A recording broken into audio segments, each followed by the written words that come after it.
အခုဘုရားဘာသာမြန်မာမျိုးသားမျိုးသမီးတွေဟာမကောင်းတာမကောင်းမှမသိဘူးလားလို့မေးတော့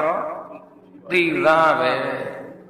ပါဏာတိပါဒဝေရမဏိသိက္ခာပရံသမာဓိယာမိသူများအသက်သာချင်းမှရှောင်ကျင်ပါ၏လို့မဆောက်တည်ဘူးလားတထာလိန်ညာပြောဆိုခြင်းမှရှောင်ကျင်ပါ၏မထိမ့်သိမ့်ဘူးလားလိန်နာပဲမဟုတ်လားသုရမေရိယမေသဗမာရဌာနဝေရမဏိသိက္ခာပရံသမာဓိယာမိသေယသေယတောက်သုံးခြင်းမှပါတယ်လေရှောင်ကျင်ပါ၏ဆိုတာပဲရှိတယ်ရှောင်သလားဆိုတော့တောက်ထားအဲ့ဒီအနံ့ကတော့ပရိသတ်ဘုန်းကြီးတို့ညာတိုင်းပလင်တက်တာညာတိုင်းဒီပန်းလောက်ပလင်တက်ဒီအနံ့ကရဟောပလင်ပေါ်ရောက်ပြီဆိုတော့တာဝန်ရှိကြတဲ့လူငယ်လူကြီးပေါ့ဘုန်းကြီးတို့ဝဲရာကနေဝေယဝိဆာလေးတွေဆောင်ရွက်ပေးကြတစ်ဖက်လှဲလိုက်အရက်နတ်နဲ့ကွန်းနတ်နဲ့လုံးထွေးနေတာလူငယ်တွေမှုထင်ပါဆိုလူကြီးပဲလှဲလိုက်ပြန်တော့လေသူ့ဘက်ကလည်းရတာပဲသိကြအောင်ဆိုပြီးတော့တကားကြီးကဒီအသင်းမှာဘာတုံးလို့မေးလိုက်တော့တပည့်တော်ကဥက္ကဋ္ဌကိုတော့ဆိုတော့ဟောသူစီကပိုးသေးချအဲ့ဒါနဲ့ထပ်သေးကြအောင်မေးလိုက်တယ်အသက်ဘယ်လောက်လဲ60နန်းကပ်ပြီးကိုတော့ဆိုတော့သာသေးကြတော့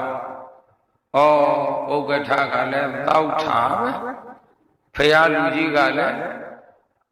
ပြောစမ်းပါဘောဘကကလည်းဘာသာရေးအသင်းဖွဲ့လူကြီးတွေကလည်းတောက်တာဒီတော့မပြောချင်တာနဲ့ခေါင်းကလေးအသာငုံနေကလေးတွေဆိုတာတော့ထားလိုက်လူငယ်မို့လူကြီးတွေကစပရိသတ်မကောင်းမှသူတို့မသိဘူးလား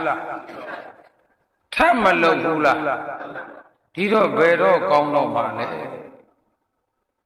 အဲ့ဒါဘာမှမပြောချင်တော့လို့ကိုယ့်ဟာကိုယ်အသာခေါင်းငုံနေတော့ဥက္ကဋ္ဌကငြိမ်ငြိမ်မနေဘူးလက်အုပ်မျက်နှာအောက်ထိုးပြီးတော့ကိုတော့ဘာလို့သေးလဲဘုန်းကြီးကလည်းအမြင်ကတ်တာနဲ့လှည့်ပြီးပြောလိုက်တယ်တခါကြီးကျုပ်ဘီးရလို့ချင်းတယ်ဗျသိသွားသလားမသိပါဘူးတုတ်ဆိုဆင်းသွားရင်တရားဟောပြီးလို့ကားပေါ်သာရောက်ရောက်ဥက္ကဋ္ဌအရေးအယောင်မတွေ့တော့ဖြစ်နေလိုက်ကြဘူးနော်သူတို့တွေဟာပရိသတ်ကြီးဘုရားအနန္တသံဃာအနန္တတရားအနန္တအနိကဆုံးမဟုတ်လားထိုအနိကဆုံးသောပုဂ္ဂိုလ်တို့သည်မကောင်းမှအတိဆုံးသောပုဂ္ဂိုလ်တွေဖြစ်ပါဒါကြောင့်ရှိလူကြီးတွေပြောတယ်အတိခောက်ခဲသိတဲ့လူကိုမိုက်လာရင်ပရိသတ်ကြီးပြင်အားခက်တယ်မဟင်နော်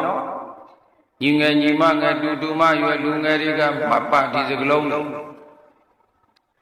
အဲ့ဒီအတိကောက်ကအဝင်တမျိုးမဖြစ်စေနဲ့တဲ့